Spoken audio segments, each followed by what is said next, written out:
Prepare-se para mergulhar num dos segredos mais obscuros da indústria do entretenimento. Jim Carrey, o mestre da comédia e da crítica mordaz, ousou expor o que muitos se recusavam a enxergar: a farsa brutal montada contra Michael Jackson. Em um mundo onde a verdade é sufocada por manchetes fabricadas, Jim Carrey rasgou o véu de mentiras que tentaram enterrar para sempre a inocência do rei do pop. O que parecia ser, na verdade, uma sequência de escândalos era uma guerra suja, feita de poder, controle e silêncio. Hoje, você vai descobrir como Michael Jackson se tornou um alvo por ousar ser livre e como Jim Carrey arriscou tudo para revelar uma conspiração que atravessa décadas. Cada depoimento abafado, cada movimento escondido, cada revelação esquecida escondia um grito desesperado de alerta. Mas antes de continuarmos, pare e se pergunte: você está preparado para ver o que eles nunca quiseram que você soubesse? Se você acha que já conhece toda a história, prepare-se para virar a sua percepção de cabeça para baixo. Então, respire fundo, mantenha-se atento, porque hoje a verdade vai explodir das sombras e ecoar mais alto do que nunca. Quando as primeiras acusações contra Michael Jackson surgiram, o mundo parou para assistir. A imagem do rei do pop, até então intocável, foi manchada de forma irreversível pela imprensa. Não importava se havia provas concretas, manchetes explosivas garantiam audiência. A mídia o difamou de maneiras realmente confusas por anos, alimentando teorias, exageros e também suposições. As alegações de comportamento impróprio com crianças se tornaram uma sombra que pairava sobre ele, mesmo quando tribunais o consideravam inocente. Cada novo boato virava uma tempestade midiática, e Michael uma figura cada vez mais isolada. As narrativas, muitas vezes contraditórias, eram moldadas mais pelo sensacionalismo do que pela verdade. Michael Jackson não era apenas o maior artista do planeta, estava se tornando o maior poder da indústria musical. Antes de 2003, ele já havia rompido inúmeras barreiras comerciais, quebrado recordes de vendas e conquistado uma autonomia criativa inédita. O seu sucesso global dava a ele uma influência que poucos artistas sonhavam alcançar. Cada álbum, cada turnê, era uma demonstração de que Jackson não dependia mais da estrutura tradicional das gravadoras. Ele desenhava as suas próprias estratégias, decidia os seus próprios projetos e assinava acordos que lhe garantiam o controle artístico. Essa independência crescente, porém, começava a incomodar. A sua manobra mais ousada da indústria veio quando ele adquiriu metade do catálogo da Sony ATV, uma jogada que mudou tudo. Ele passou a controlar direitos de publicação de milhares de músicas, incluindo boa parte dos Beatles, Bob Dylan e até Elvis Presley, e outros gigantes da música. Esse ato de ousadia foi visto como uma afronta direta ao poder corporativo. A Sony, que até então era parceira, começou a vê-lo como rival. Michael não apenas triplicou a sua fortuna, tornou-se um dos homens mais influentes do mercado musical no mundo. A partir daí, o clima mudou. As relações antes amistosas se tornaram tensas. Surgiram conflitos silenciosos, sabotagens veladas e, segundo alguns, uma verdadeira guerra nos bastidores. Michael não era mais apenas um artista lucrativo, era um obstáculo ao controle total que as gravadoras queriam manter. A aquisição do catálogo foi um estopim de uma batalha que, para muitos, nunca mais teve volta. Jim Carrey nunca teve medo de revelar o que pensava. Mesmo no auge do sucesso, fazia questão de expor a podridão que enxergava em Hollywood. Para ele, a indústria do entretenimento era dominada por corporações gananciosas e por grupos secretos que manipulavam narrativas, carreiras e até mesmo escândalos. Em diversas entrevistas, Jim deixava claro o seu desprezo pela hipocrisia nos bastidores, não apenas sonhava em destruí-la, como via a indústria como um teatro de ilusões a serviço de interesses ocultos. Essa visão crítica, embora polêmica, refletia um conhecimento íntimo dos jogos de poder que muitos preferiam ignorar. Mais do que um ator, Jim Carrey se posicionava como um denunciante. E você sabia que em muitos contratos de artistas famosos existem cláusulas secretas que impedem o cantor de falar mal da gravadora, mesmo depois de morto? Pois é. Essas cláusulas, chamadas de, no português, traduzimos para não difamação perpétua, protegem os interesses das empresas acima até da memória dos artistas. Que coisa, hein? Bom, nos bastidores, Michael Jackson frequentemente manifestava um crescente receio de retaliação para pessoas em quem confiava. Cada movimento era observado, cada erro amplificado. Para ele, não era apenas uma questão de fama, era sobrevivência. Michael Jackson acreditava que interesses poderosos estavam por trás das acusações, dos processos e da constante pressão psicológica que ele sofria. A luta pelo controle dos seus ativos, especialmente do catálogo da Sony, se misturava à sensação de ser caçado. Seus temores, muitas vezes, ignorados ou tratados como excentricidade. Na época, levada como excentricidades da natureza cômica do ator, foi revelado um lado quase profético da sua visão sobre o caso.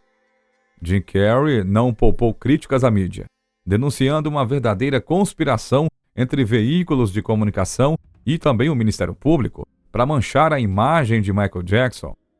Em sua fala, ele destacou como a imprensa misturava elementos verdadeiros com distorções. Eles pegam elementos que são verdadeiros e colocam em um artigo. Então o artigo parece legítimo.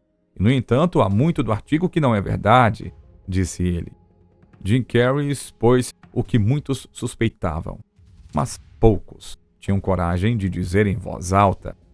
A perseguição a Michael Jackson não era apenas sobre justiça, mas sobre destruição planejada. Muitos anos do colapso final, Jim Carrey teria alertado Michael Jackson. O aviso não era vago. Jim teria dito que a Sony, incomodada com a sua independência, orquestrava uma campanha de difamação brutal.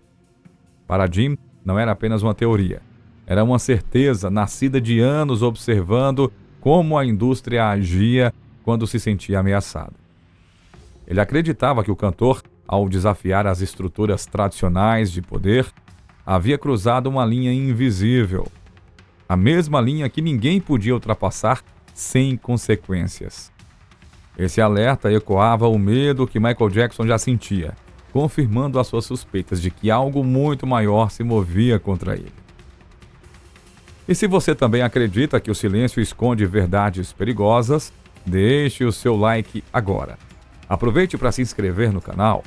Tem muito mais realidade para ser desvendada e você não vai querer ficar de fora, né? Bom, a EEG Live tomou uma decisão crucial: contratar o Dr. Conrad Murray como médico pessoal de Michael Jackson. A escolha, longe de ser transparente, levantou inúmeras questões. Michael, segundo relatos, jamais deu uma aprovação formal para essa contratação.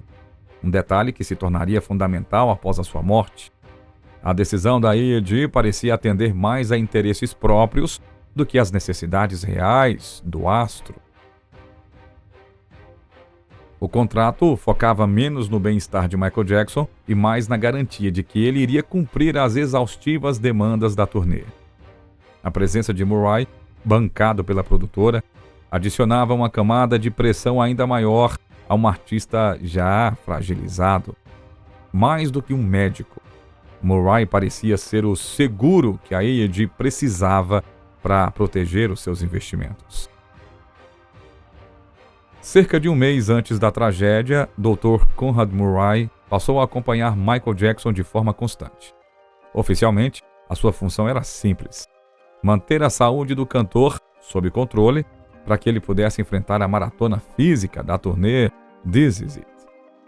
Na prática, porém, Murray mergulhou em uma rotina de procedimentos médicos questionáveis, sempre com o objetivo de garantir que Michael estivesse apto a se apresentar, custasse o que custasse. A chegada de Murray trouxe consigo uma série de práticas controversas que se tornariam públicas apenas depois do pior acontecer. Para Michael, cada noite se tornava uma luta desesperada contra a exaustão agravada pela dependência de medicamentos. E Murray, longe de ser um protetor, assumiu o papel de facilitador silencioso de um ciclo perigoso. Na véspera da sua morte, o cantor enfrentava mais uma de suas noites de insônia torturante.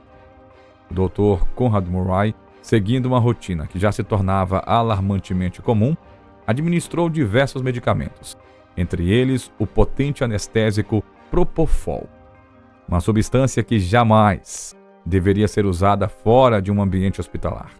Na tentativa de induzir o sono de Jackson, Murray criou uma combinação arriscada de sedativos, ignorando todos os protocolos médicos de segurança.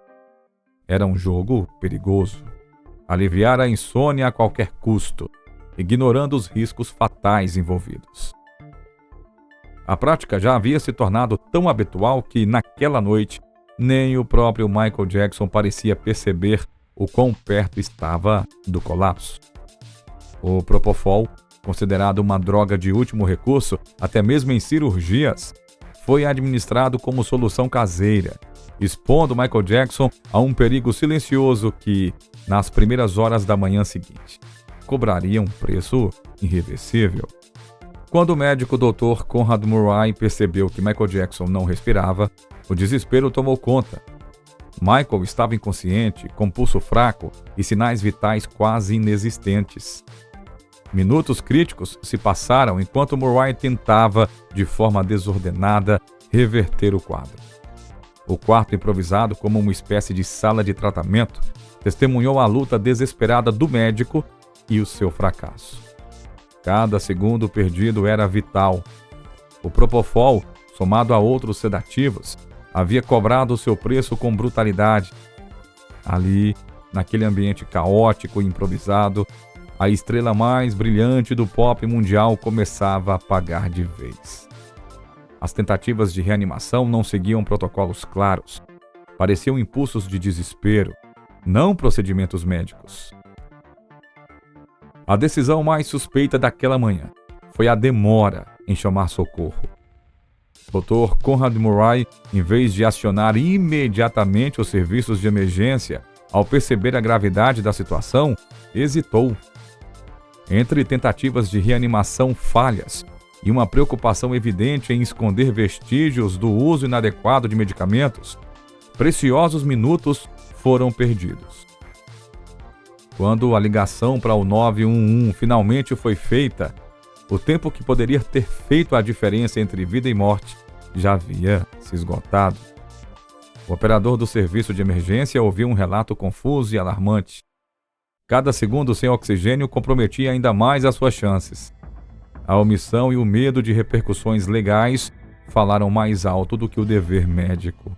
E, no fim, o astro que inspirava milhões morreu esperando ajuda que demorou demais para chegar.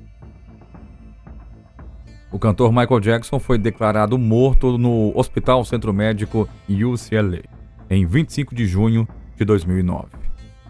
A notícia se espalhou como fogo pelo mundo, paralisando fãs, mídia e a indústria do entretenimento. O laudo médico foi devastador. Overdose de Propofol, com a morte classificada oficialmente como homicídio. A verdade nua e crua revelou uma sequência de erros médicos, imprudência e negligência. E você, sabia que em grandes turnês mundiais, muitas produtoras seguram bônus milionários dos artistas até o último show como forma de controle psicológico? Se o artista reclama, pode perder tudo. A estratégia é manter o astro obediente até a última apresentação, independentemente da exaustão. Após a morte de Michael Jackson, todas as atenções se voltaram para o Dr. Conrad Murray. A investigação revelou práticas médicas negligentes e um desrespeito alarmante aos padrões de segurança. No tribunal, Murray foi condenado por homicídio culposo, mas para muitos ele era apenas a ponta do iceberg. Surgiu então a percepção de que Murray serviu como um bode expiatório, enquanto interesses maiores permaneciam intocados. A sua culpa era evidente, mas a pergunta que pairava no ar era maior. Quem realmente se beneficiou da queda de Michael Jackson? A sentença de Murray ofereceu uma sensação artificial de justiça, enquanto as conexões obscuras que rondavam os bastidores da indústria nunca foram devidamente investigadas. Para muitos fãs e investigadores independentes, a verdade ainda estava escondida nas sombras. LaToya Jackson nunca escondeu a sua dor, nem as suas suspeitas. Em entrevistas públicas e emocionadas, ela confirmou os relatos de que em conversas particulares, Michael temia pela própria vida e a sua crença da motivação, controle do catálogo emocional. As palavras da sua irmã ecoaram forte entre os fãs e os conspiracionistas. O homem que conquistou o mundo com música também teria sido vítima dos mesmos interesses que moldam o próprio entretenimento global. A família Jackson moveu um processo devastador contra a E&G Live, acusando a empresa de negligência na contratação do Dr. Conrad Murray. Durante o julgamento, Prince Jackson, filho mais velho de Michael, emocionou o tribunal ao revelar que o seu pai repetia frequentemente: "Eles vão me matar." A revelação chocou até os céticos. Para a família, a E&G criou um ambiente de pressão insustentável, colocando lucros acima da saúde de Michael. No entanto, apesar das evidências e dos testemunhos impactantes, a E&G acabou absolvida. A decisão judicial deixou um gosto amargo. Muitos sentiram que o sistema, de novo, havia protegido os poderosos. Anos mais tarde, após a morte de Michael, vieram à tona notas manuscritas supostamente deixadas por Michael. Nas páginas, ele expressava com clareza o seu medo crescente. Temia por sua vida e temia perder o controle sobre o seu catálogo musical. As anotações revelavam um homem paranoico não sem razão, mas lúcido quanto às ameaças que enfrentava. Michael escrevia sobre pessoas desejando a sua destruição e sobre pressões invisíveis que se fechavam ao seu redor. As mensagens, carregadas de desespero, reforçaram suspeitas de que a sua morte não foi apenas uma tragédia acidental. Eram provas dolorosas de que Michael Jackson sabia estar sob ataque, mas poucos lhe deram ouvidos enquanto ele ainda respirava. Paris Jackson cresceu sob a sombra do legado e da tragédia do pai. E quando adulta, não hesitou em apontar os seus dedos para os supostos responsáveis. Usando as suas redes sociais, Paris criticou abertamente a Sony e John Brandt, gestor do espólio de Michael, insinuando que eles haviam traído seu pai. Ela chegou a apoiar teorias que responsabilizavam diretamente essas entidades pela morte de Michael. Para ela, não havia dúvidas. O seu pai foi vítima de interesses muito maiores do que se admitia oficialmente. Em um gesto teatral, Jim Carrey imitou um símbolo associado ao grupo Illuminati e, de forma irônica, acusou Hollywood de ser controlada por um grupo secreto. Mas por trás do tom de brincadeira havia um subtexto sombrio. Jim sugeriu que talk shows, artistas e toda a cultura pop eram usados para distrair o público de questões mais importantes. Muitos viram naquela performance uma denúncia disfarçada, uma maneira de expor as engrenagens ocultas do sistema sem comprometer-se diretamente. Para outros, foi um grito desesperado, camuflado de piada. De qualquer maneira, a mensagem era clara. Jim Carrey sabia demais e não confiava mais no mundo que o havia transformado em ícone. A morte de Katrina Wright, ex-namorada de Jim Carrey, trouxe uma nova sombra sobre a sua vida.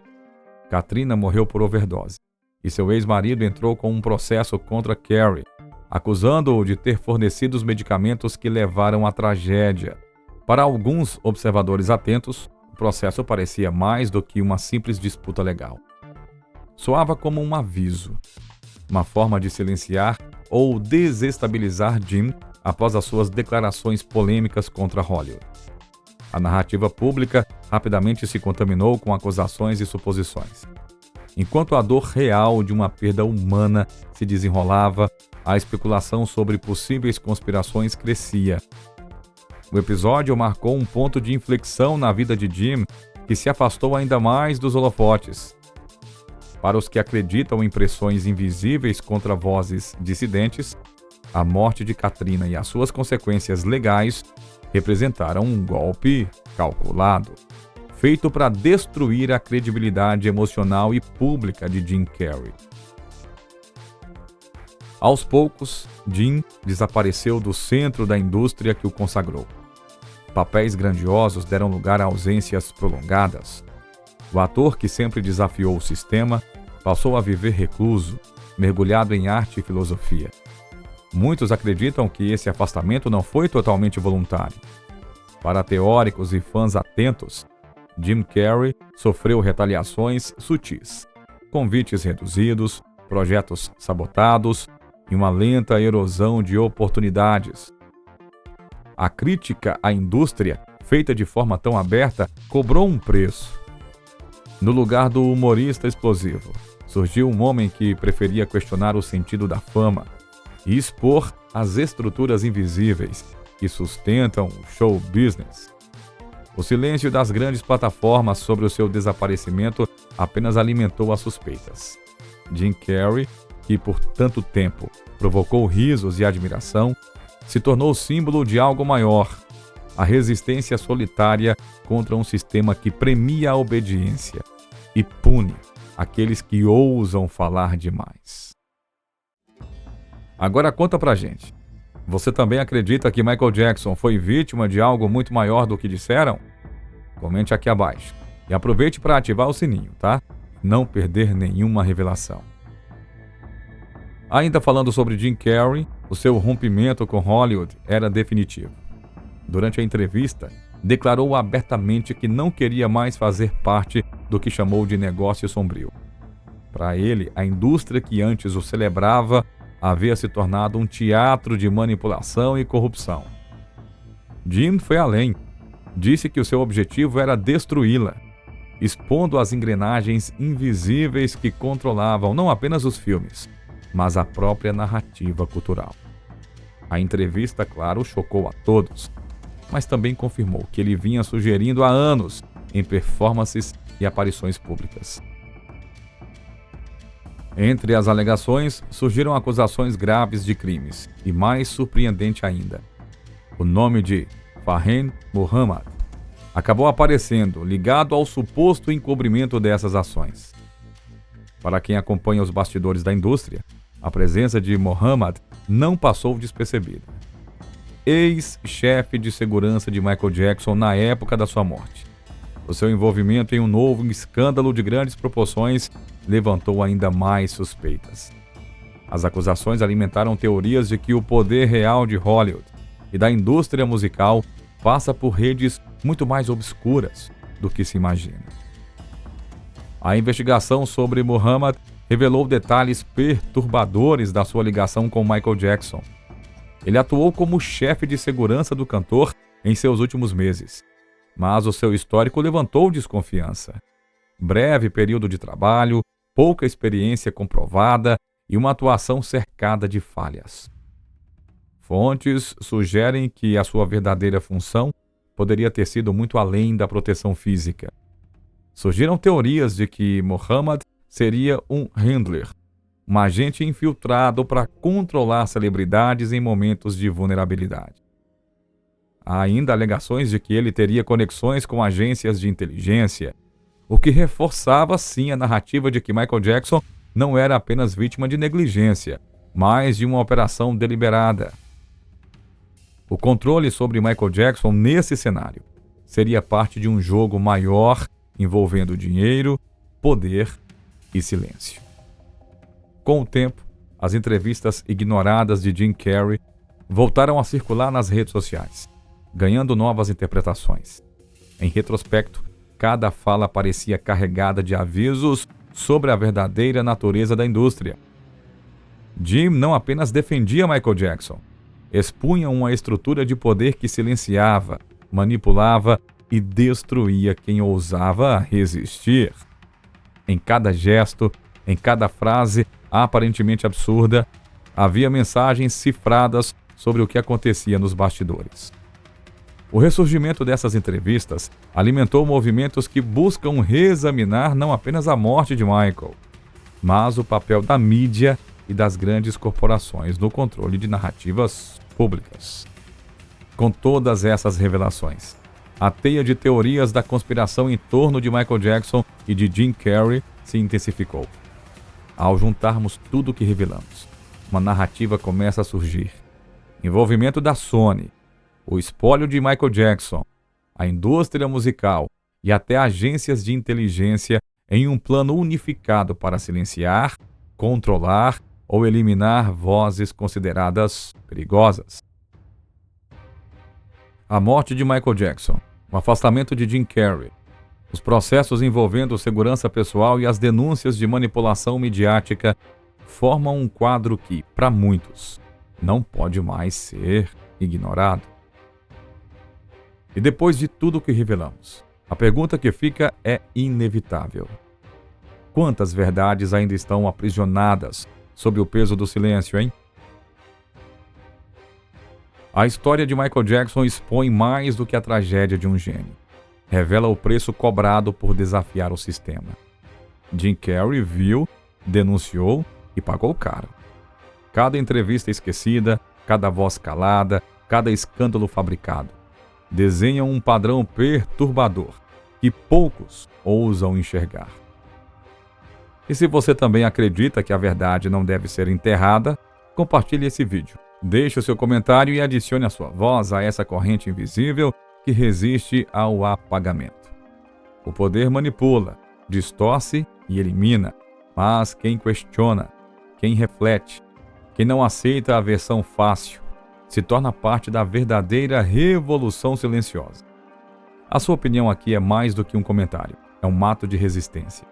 Então pergunte, duvide, provoque, porque enquanto houver quem desafie a história oficial, ainda haverá esperança de justiça. Quem controla a narrativa tenta apagar o passado. Quem busca a verdade eterniza a memória. Então, faça parte disso, agora.